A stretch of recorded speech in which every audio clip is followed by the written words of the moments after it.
সকলকে আমার আনন্দিত জয়গুরু। পরম পূজ্যপাদ শ্রী শ্রী আচার্যদেবের আলোচনা থেকে আলোচনা করব আজ। প্রাতে প্রার্থনান্তে আচার্যদেব বড় নাটমণ্ডপে বসেছেন। পঠিত সত্য অনুসরণের বাণীটি হলো, যদি তোমার আদর্শের কথা বলতে আনন্দ, তার চিনতে আনন্দ, তার হুকুম পেলে আনন্দ, তার আদরে আনন্দ, অনাদরেও আনন্দ হয়, তাহার নামে হৃদয় উতলে ওঠে, আমি নিশ্চয়ই বলছি তোমার উন্নয়নের জন্য আর ভেবো না। বাণীটির ব্যাখ্যা সূত্রে এক কথায় বললেন, ইষ্টমুগ্ধ জনের উন্নতি অবশ্যম্ভাবী। পাঠিত সত্যানুসারণ গ্রন্থের 737 নম্বর বাণীর আলোচনা সূত্রে বিগত মহাপুরুষের অনুসরণে যে বিকৃতি আসে সে প্রসঙ্গে বলছেন, এতে প্রবৃত্তি মাফিক চলায় কোনো সংঘাত সৃষ্টি হয় না। যেমন ঠাকুর থাকাকালীন অবস্থাতেই সুপ্তভাবে মিশনারির কার্যকলাপ শুরু হয়েছিল। তারপর তিনি যখন চলে গেলেন তখন সেটা বিস্ফোরক হয়ে উঠল। বিড়ি খাচ্ছে ঠাকুরের ফটো উল্টো করে রেখে। জীবিত মহাপুরুষও শ্রদ্ধাবান থাকতে পারে না অনেকে। শীতে ঠাকুরের কোনোই চচ্চর করছে, একজন একটু ভ্যাসলিন লাগিয়ে দিচ্ছে, তা দেখেই কারো ভাবে ব্যাঘাত ঘটে গেল। কাঁঠালতলায় ঠাকুরবাড়ির কাঁঠাল গাছের তলায় দাঁড়িয়ে খৈনি ডলে ভাগ করে দিচ্ছে, আবার মাথায় ঠেকিয়ে ঠাকুরকে স্মরণ করে খাচ্ছে, এমনও দৃশ্য দেখা যেত।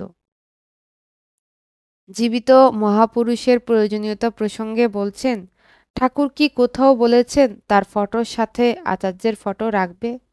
কেন রাখা হয়? কারণ জীবিতের সাথে সংঘাত না হলে তো বিবর্তন হবে না।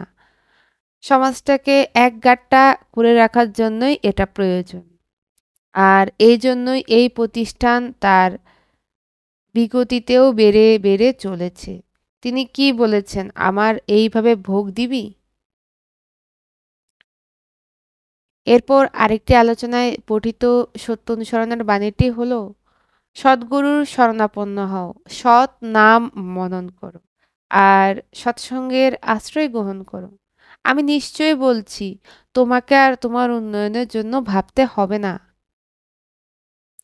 ব্যাখ্যাতে বলছেন, সদ্গুরু অর্থাৎ আস্তিক্য অভ্যেসে যিনি চলেন, সত্তা সম্বন্ধীয় সব কিছু তার আয়ত্ত। কারো কোনো প্রকার ক্ষতি হয় তা তিনি কখনোই করেন না। যে দুষ্ট তাকেও সৃষ্ট করে তোলেন। আর ঈশ্বর আছেন এই বোধকে যিনি জাগ্রত করে দেন। শরণাপন্ন হও মানে তাকে সম্পূর্ণরূপে রক্ষা করে চলো। সৎনামের নাম এসেছে না না থেকে, এর অর্থ হচ্ছে চিন্তন, স্মরণ, অধ্যয়ন, আবর্তন। মনন মানে অববোধক জ্ঞান, যা অন্তরে উদ্দীপন বোধ করায়।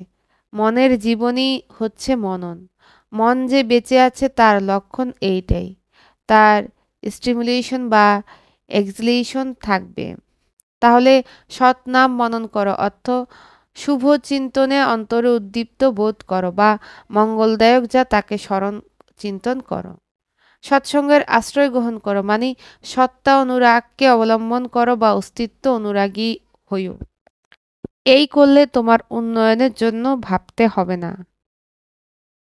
পরে ৭০০ গ্রন্থের ৭৩৮ নম্বর বাণীর আলোচনা সূত্রে বলছেন, বৃত্তি অনুকম্পা সত্যকে অভিভূত করে তোলে, মানে নিজের ইচ্ছায় ঘুরপাক খেয়ে মলিন বা ক্ষয়ক্ষতি আমন্ত্রণ করে।